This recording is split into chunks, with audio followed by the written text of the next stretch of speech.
पापी स्त्री, तेरे गंदे कर्मों की वजह से मैं तेरे घर से जा रही हूँ।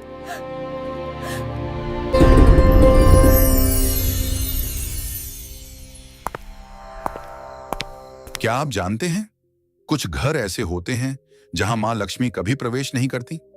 हाँ, कुछ छोटी छोटी गलतियां ऐसी होती हैं जो लक्ष्मी जी को घर से दूर कर देती हैं, और जब वो घर छोड़ देती हैं तो वहां बसता है दुख, दर्द और दरिद्रता का साया। आज हम जानेंगे वो कौन से काम हैं जो मां लक्ष्मी को नाराज कर देते हैं, और कैसे एक स्त्री के कर्म तय करते हैं कि घर में सुख रहेगा या गरीबी। बहुत ही पुराने समय की बात है। एक छोटे से गांव में कुछ ही घर थे। चारों ओर खेत, कच्ची गलियां और मिट्टी की महक। गांव के बीचों बीच घर था सेठ रामदयाल का। रामदयाल कोई बहुत बड़ा जमींदार नहीं था, लेकिन मेहनती और ईमानदार आदमी था। गांव में सब उसे इज्जत से सेठ जी कहते थे। उसका अनाज का छोटा सा व्यापार था जो धीरे धीरे चल निकला था।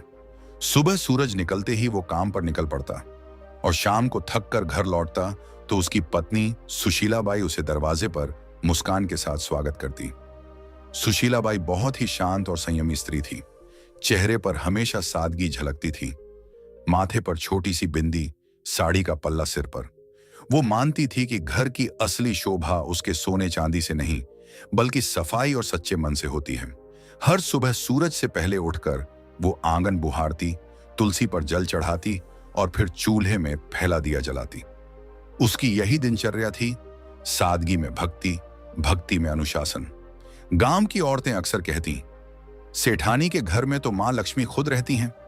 रामदयाल और सुशीलाबाई का एक ही बेटा था, अर्जुन। अभी बस 20 साल का नौजवान, लेकिन संस्कारों में पला बढ़ा। अर्जुन दिन भर पिता के काम में हाथ बंटाता और रात को मां के पास बैठकर उनकी बातें सुनता। वो मां से कहता, अम्मा, जब आप तुलसी के पास दिया जलाती हैं ना, लगता है घर में सचमुच देवी उतर आई हैं। सुशीलाबाई मुस्कुरा देती और कहती, बेटा, देवी तो हर उस घर में रहती हैं जहां सफाई और श्रद्धा होती है। बस उन्हें मानने वाला दिल चाहिए। समय बीतता गया। घर में सब ठीक चल रहा था, लेकिन किस्मत के खेल अजीब होते हैं। एक दिन सुशीलाबाई को हल्का सा बुखार आया। उन्होंने सोचा 2 दिन में उतर जाएगा, लेकिन वो बुखार दिन ब दिन बढ़ता गया। पहले थकान, फिर कमजोरी, और धीरे धीरे हालत ऐसी कि वो रसोई तक नहीं जा पाई। रामदयाल ने गांव के वैद्य को बुलाया। वैद्य जी ने नाड़ी देखी, कुछ जड़ी बूटियां दी, लेकिन असर नहीं हुआ। दिन पर दिन सुशीलाबाई की तबीयत बिगड़ती चली गई। घर का माहौल जो पहले हंसी और पूजा की ध्वनि से भरा रहता था, अब सन्नाटे से घिरने लगा। रामदयाल अक्सर रात को आंगन में बैठकर सोचता, क्यों अचानक ये सब हो गया?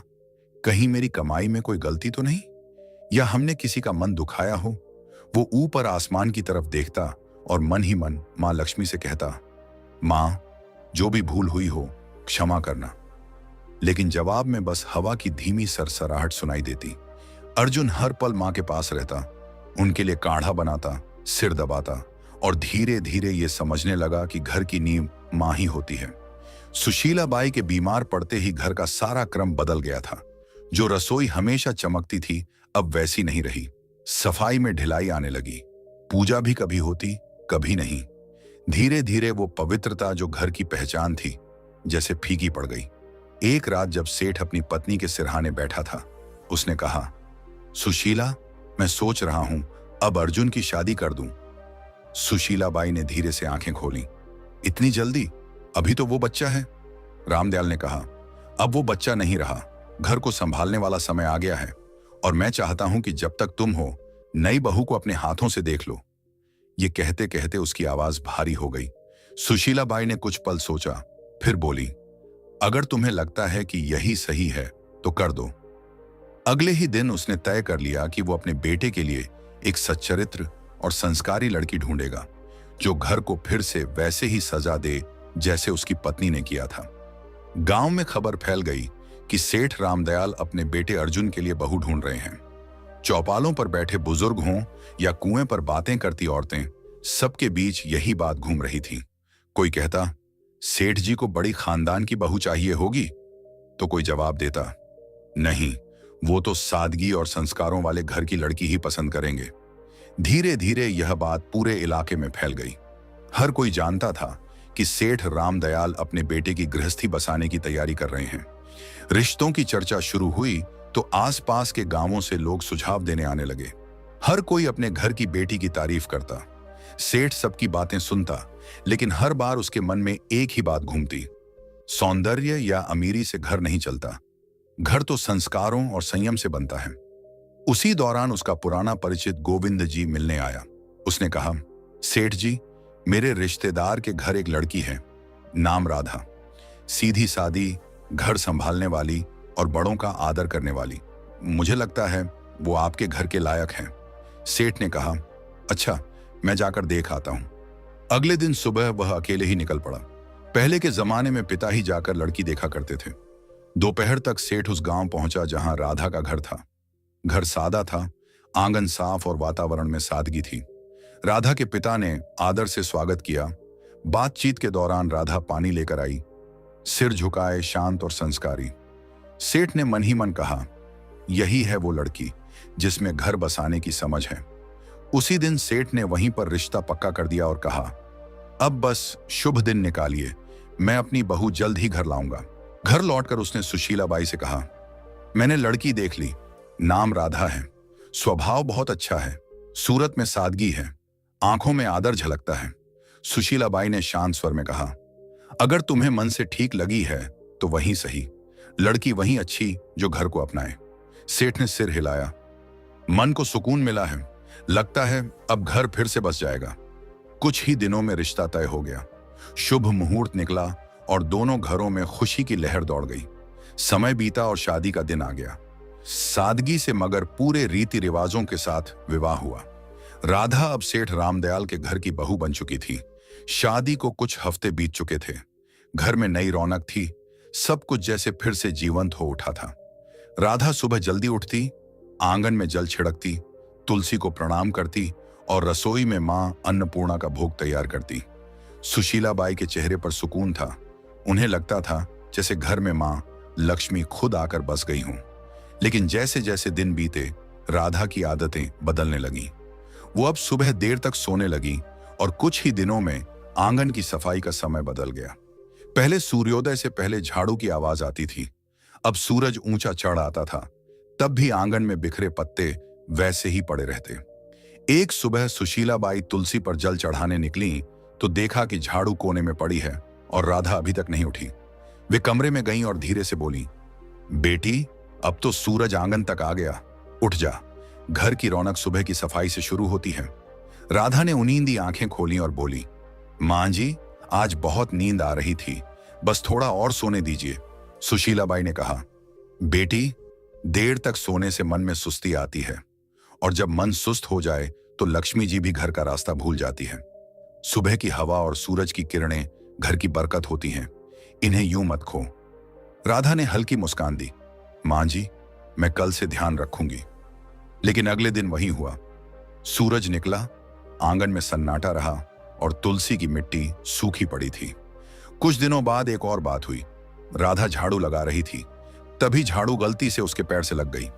सुशीला बाई ने देखते ही आवाज लगाई, राधा बेटी, झाड़ू को पैर मत लगाना, ये मां लक्ष्मी का प्रतीक होती है। राधा ने हंसते हुए कहा, अरे मां जी, ये तो बस झाड़ू है, गलती से लग गया, अब इसमें क्या अपशकुन। सुशीला बाई ने झाड़ू उठाकर दीवार के पास रखते हुए बोला, बेटी, यही तो गलती है। जब इंसान छोटी बातों को हल्के में लेता है तब बड़ी बरकतें उससे रूठ जाती हैं। झाड़ू सिर्फ सफाई का औजार नहीं, ये लक्ष्मी जी का आशीर्वाद है जो गंदगी दूर करती है। राधा ने हल्के स्वर में कहा, मां जी, आप भी ना हर चीज को पूजा बना देती हैं। सुशीला बाई मुस्कुराई, मगर आंखों में चिंता उतर आई। धीरे धीरे राधा का ध्यान घर की सफाई और रसोई से हटने लगा। एक रात वह खाना बनाकर थक गई और झूठे बर्तन चूल्हे के पास ही छोड़कर सोने चली गई। आधी रात को जब सुशीला बाई पानी पीने उठी तो देखा कि रसोई में झूठे बर्तनों का ढेर लगा है। सुबह उन्होंने राधा से कहा, बेटी, रसोई मां अन्नपूर्णा का घर है, वहां गंदगी छोड़ना ठीक नहीं, रात की गंदगी से नकारात्मकता पनपती है। राधा ने कहा, मां जी, आप तो बस चिंता करती रहती हैं, मैं साफ कर दूंगी ना अभी।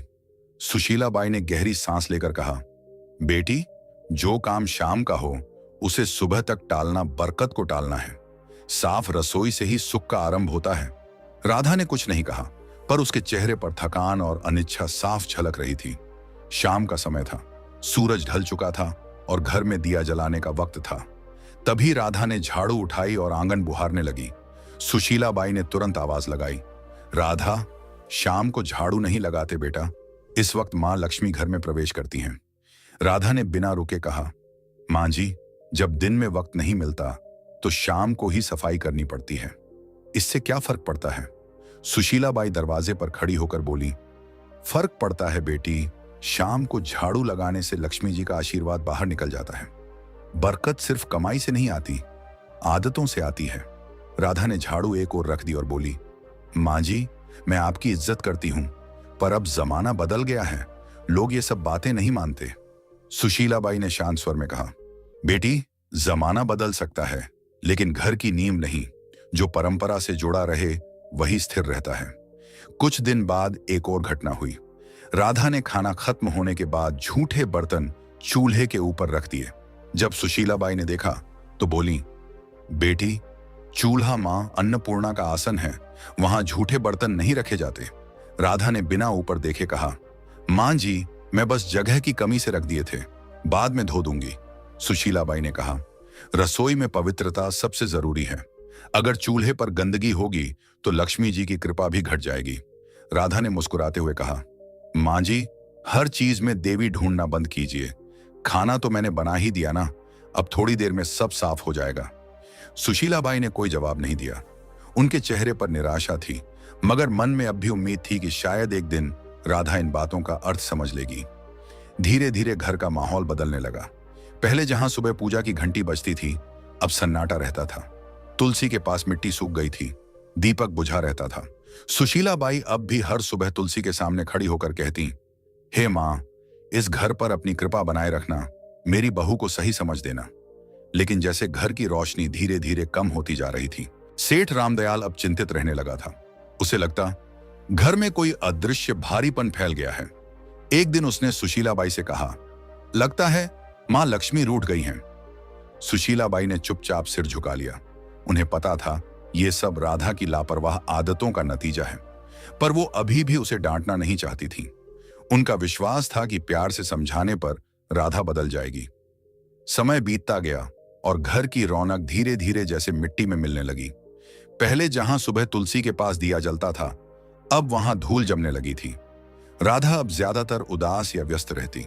सफाई आधी अधूरी, पूजा कभी कभी, और घर में अब वो अपनापन नहीं था जो पहले हर कोने में झलकता था। सेठ रामदयाल ने सबसे पहले बदलाव अपने व्यापार में महसूस किया। पहले जो सौदे फायदेमंद रहते, अब घाटे में जाने लगे। गोदाम में अनाज में कीड़े लग गए, कुछ सौदे अटक गए और पुराने ग्राहक धीरे धीरे दूर होने लगे। सेठ कई रातें जागकर हिसाब किताब देखता, मगर समझ नहीं पाता कि गलती कहां हो रही है।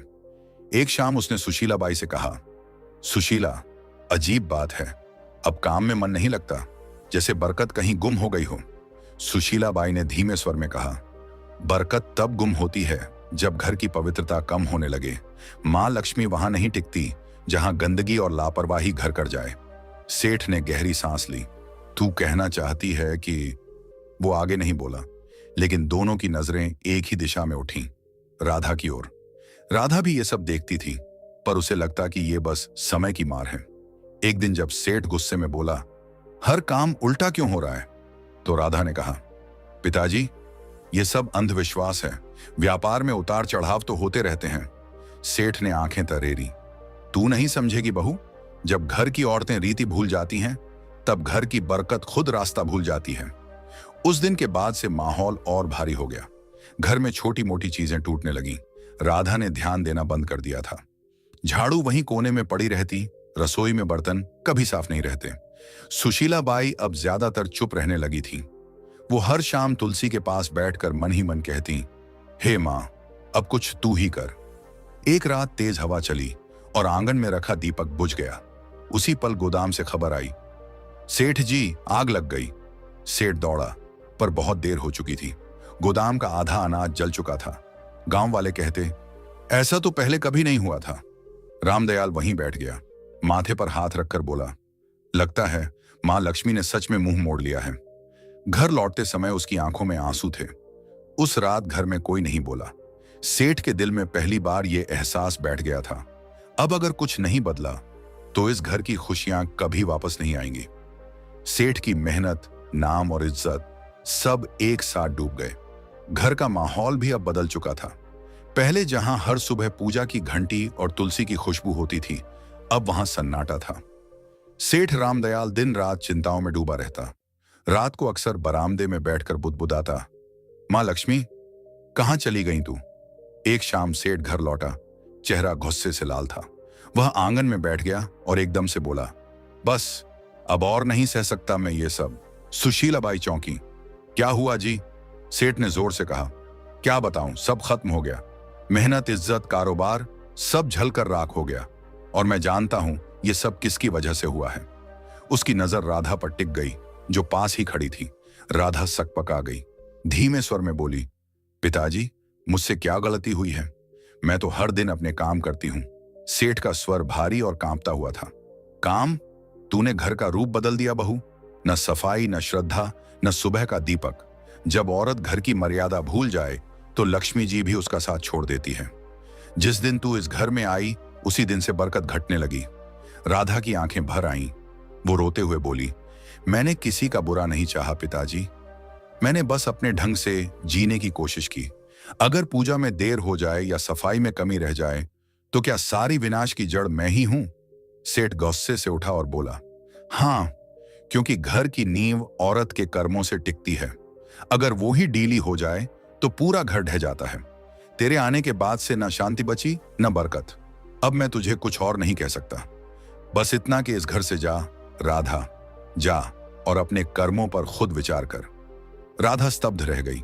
उसने कांपती आवाज में कहा, मां जी, आप तो कुछ कहिए। क्या सच में मेरी ही वजह से यह सब हुआ? सुशीलाबाई की आंखों में आंसू थे, लेकिन शब्द नहीं निकले। राधा के गालों पर आंसू लुढ़क पड़े। सेठ ने कड़क स्वर में कहा, अब इस दहलीज को पार मत करना जब तक मन और घर दोनों पवित्र न हो जाएं। राधा ने बिना कुछ बोले सिर झुकाया। उसने धीरे से दहलीज पार की, वही दहलीज जहां से कुछ महीने पहले उसने पहली बार कदम रखा था। और राधा बिना कुछ कहे, बिना किसी सामान के, आंसुओं से भीगी साड़ी में उस घर से निकल गई। कदम भारी थे, लेकिन मन में एक संकल्प जल रहा था। अब वो मां लक्ष्मी से क्षमा मांगेगी, चाहे इसके लिए उसे खुद को मिटाना ही क्यों न पड़े। रात ठंडी थी, रास्ता सुनसान। गांव से बाहर निकलते ही घना जंगल शुरू हो गया। पेड़ों की छांव में चांद की किरणें भी मुश्किल से पहुंचती थीं। वह एक पुराने बरगद के नीचे बैठ गई। आंसू रुक नहीं रहे थे, मगर भीतर एक अजीब सी दृढ़ता थी। उसने हाथ जोड़कर कहा, मां, जब तक आप दर्शन नहीं देंगी, मैं ना अन्न ग्रहण करूंगी ना जल। रात बीती, दिन निकला। भूख ने शरीर तोड़ दिया, पर उसका मन और मजबूत होता गया। तीसरे दिन जब सूरज ढलने को आया तो चारों ओर अचानक हल्की रोशनी फैलने लगी। राधा ने आंखें खोली। सामने सुनहरी आभा थी और उस आभा से निकला एक दिव्य स्वर, राधा। वह कांपते हुए उठी। मां लक्ष्मी, क्या सच में आप मेरे सामने हैं? मां लक्ष्मी मुस्कुराई। उनका चेहरा प्रकाश से भरा था। हां बेटी, मैं आई हूं। तेरा आह्वान सच्चा था। तेरी पश्चाताप ने मुझे यहां खींच लाया। पर बता, तू दुखी क्यों है? राधा जमीन पर झुक गई, आंसुओं से भरे स्वर में बोली, मां, मुझसे बहुत गलती हुई। मैंने आपकी परंपराओं को अनदेखा किया, सासू जी की बातों को पुरानी मान्यता समझा, और अब मेरे कारण सब नष्ट हो गया। कृपा कर बताइए मां, आखिर मैंने कौन कौन सी भूल की? मां लक्ष्मी का स्वर मधुर था लेकिन गंभीर। बेटी सुन, जब कोई स्त्री इन गलतियों को करती है, तब मैं स्वयं उस घर से दूर चली जाती हूं। फिर उन्होंने अपनी उजली हथेली उठाई और एक एक करके बताया। पहली गलती, उन्होंने कहा, जब कोई स्त्री झाड़ू को पैर से लगाती है तो वह मां लक्ष्मी का अपमान करती है, क्योंकि झाड़ू ही स्वच्छता और समृद्धि का प्रतीक है। दूसरी गलती, जब झूठे बर्तन चूल्हे पर रखे जाते हैं तो अन्न की देवी मां अन्नपूर्णा नाराज होती हैं। जहां अपवित्रता रहती है वहां मैं प्रवेश नहीं करती। तीसरी गलती, जब दहलीज पर बैठकर भोजन किया जाता है तो वह स्थान जो स्वागत और आशीर्वाद का होता है अशुद्ध हो जाता है। मैं दहलीज से लौट जाती हूँ। चौथी गलती, जब शाम के समय झाड़ू लगाया जाता है तो वो मेरे आगमन के समय मुझको ही घर से बाहर निकाल देता है। 5वीं गलती, जब स्त्रियां देर तक सोती हैं और सूरज के निकलने के बाद भी घर बंद रहता है तो आलस्य के कारण घर की ऊर्जा नष्ट होती है। मैं ऐसे घरों में नहीं ठहरती।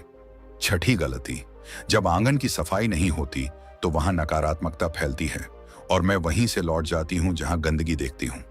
7वीं गलती, जब झूठे बर्तन रात भर रसोई में पड़े रहते हैं तो वो अंधकार को बुलाते हैं और मैं ऐसे घरों से विदा ले लेती हूं। 8वीं गलती, जब किसी के सामने दरवाजे को पैर या थोक से ठोका जाता है तो वो घर की मर्यादा को चोट पहुंचाता है। मैं वहां टिक नहीं सकती जहां आदर न हो। 9वीं गलती, जब घर में झगड़ा और कटुता रहती है तो मेरा स्वरूप जो शांति है वहां टिक नहीं सकता। 10वीं गलती, और जब स्त्रियां अपनी पूजा, सफाई और संयम को हल्के में लेती हैं तो वो खुद अपने हाथों से सुख के द्वार बंद कर देती हैं। मां लक्ष्मी की आवाज धीमी हुई, याद रखो बेटी, मैं हमेशा वहीं बसती हूं जहां स्वच्छता, श्रद्धा और सच्चा मन होता है। ये रीति नहीं, जीवन का संतुलन है। राधा की आंखों से आंसू रुक नहीं रहे थे। उसने कांपते हुए कहा, मां, अब समझ गई, घर की रौनक सजावट से नहीं, आदर और पवित्रता से आती है। मां लक्ष्मी मुस्कुराई, तूने गलती मानी है, अब तेरा घर फिर उजलेगा। जा बेटी, अपने ससुराल लौट जा, तेरे लौटते ही बरकत भी लौटेगी। इतना कहकर देवी का रूप धीरे धीरे प्रकाश में विलीन हो गया। राधा वहीं झुकी रही, हाथ जोड़कर बोली, मां, मैं आपका वचन निभाऊंगी, अब इस जन्म में फिर कोई ऐसी भूल नहीं करूंगी। फिर उसने सिर उठाया, आंसुओं में मुस्कान थी और कदम गांव की ओर बढ़ा दिए। जैसे ही उसने दहलीज पार की, सुशीला बाई दौड़कर आई और आंसुओं के साथ बोली, राधा, तू लौट आई।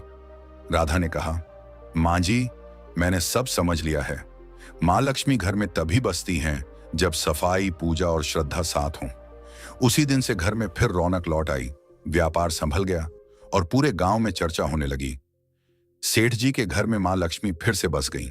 दोस्तों, याद रखिए, जो स्त्रियां घर में गंदगी रखती हैं, देर तक सोती हैं, रसोई में झूठे बर्तन छोड़ती हैं, शाम को झाड़ू लगाती हैं, दहलीज पर बैठती हैं या सफाई को हल्के में लेती हैं, उस घर में कभी मां लक्ष्मी प्रवेश नहीं करती। ऐसे घरों में सुख नहीं टिकता, बल्कि दरिद्रता और दुख का वास बन जाता है। मां लक्ष्मी उन्हीं घरों में निवास करती हैं जहां स्वच्छता, सच्चाई और श्रद्धा हो। तो बहनों और भाइयों, अगर आप चाहते हैं कि आपके घर में मां लक्ष्मी की कृपा सदा बनी रहे तो इन 10 गलतियों को आज से ही छोड़ दीजिए और अपने घर को पवित्र रखिए। अगर आपको मां लक्ष्मी और राधा की यह कहानी अच्छी लगी हो तो इस वीडियो को लाइक करें, अपने सभी दोस्तों और परिवार वालों के साथ शेयर करें और ऐसे ही आध्यात्मिक और प्रेरणादायक कथाएं सुनने के लिए हमारे चैनल को सब्सक्राइब करना बिल्कुल मत भूलिए और कमेंट में सब लोग जरूर लिखें, जय मां लक्ष्मी।